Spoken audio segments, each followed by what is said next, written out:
Georges Mérindi, bonjour. Bonjour, messieurs les journalistes Estras.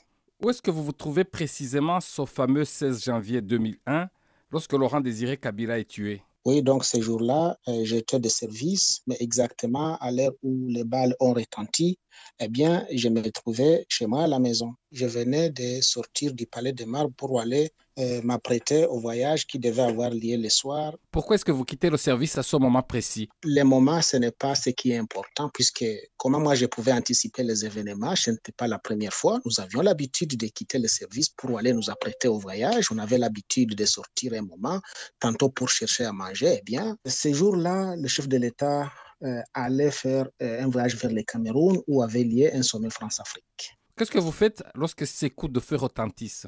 Lorsque j'entends à travers le Motorola que j'avais, eh bien, j'essaie de rejoindre le palais des marbres le plus vite possible. Malheureusement, dès le coup de feu, Idi Kapend a ordonné la fermeture de toutes les entrées et de toutes les sorties du palais des marbres. Ça a pris en tout cas des heures. J'ai fini par entrer là-dedans et j'ai demandé qu'on m'aide. Je croyais que j'allais rejoindre les cortèges présidentiels qui s'étaient rendus vers la clinique Ngaliema. Plus tard, la voiture rebourse un chemin. Là, au palais des marbres, il y a un type qui m'arrête, me met dans le capot d'une voiture, destination, quelque part là où il me garde. Si je me rappelle bien la date, ça peut être le 18, ils m'enlèvent de ces lieux où ils m'ont amené pour m'amener au GLM. Vous êtes enchaîné, vous êtes à l'isolement. Comment est-ce que vous parvenez à fuir avec le major Bora Ouzima notamment? Évidemment, vos questions aussi viennent effectivement des versions que le régime, via la propagande, a fait gober aux gens. Eh bien, au GLM, il n'y a jamais eu évasion. La journée du 27 février, c'est tard maintenant la nuit. Chap maintenant viendra pour me soutirer moi de la cave. Il soutire bord de la cave et il soutire bas de la cave pour nous amener vers la mort. Et c'est là où maintenant les choses vont basculer. Bora, c'est quelqu'un qui est connu avoir de l'argent. Il a tout simplement proposé de l'argent et Saloum a fini par céder. Et puis, c'est tout. Et pourquoi est-ce qu'il vous associe à cette fuite si vous ne lui avez pas payé? Le tueur était fatigué des massacres. En plus, Kapend, qui était le protecteur du GLM, venait d'être arrêté par les Zimbabwéens. Ce sont des facteurs qui ont contribué à ce que Saloum puisse décider de mettre fin à cette carrière de tortionnaire. Il vous relâche, qu'est-ce que vous faites? Vous passez à Brazzaville apparemment. Effectivement, la seule façon de fuir Kinshasa, c'est Brazzaville, il n'y en a pas de voie.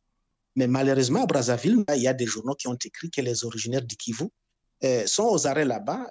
C'est dans ces conditions que Bora continue le voyage avec Saloum jusqu'en Belgique pour y demander l'exil, puisque, entre autres, les promesses que Bora avait données à Saloum, c'est de l'amener en Europe, très loin de Kabila. Et vous? Nous restons, moi et Bahat, nous restons à Brazzaville un moment pour non seulement reprendre la forme humaine, soigner nos plaies. Plus tard, nous nous débrouillons maintenant pour quitter Brazzaville. Direction le Rwanda, c'est ce que vos accusateurs disent. Ah oui, mes accusateurs veulent dire effectivement ce qui va vite bien consommer la proie, mais nous sommes passés par le Rwanda plus tard, bien sûr, pour aller chez nous, mais ce n'est pas de direction le Rwanda, nous sommes allés ailleurs qu'au Rwanda. Vous avez toujours Oui. protesté de votre innocence malgré les témoignages, les accusations contre vous.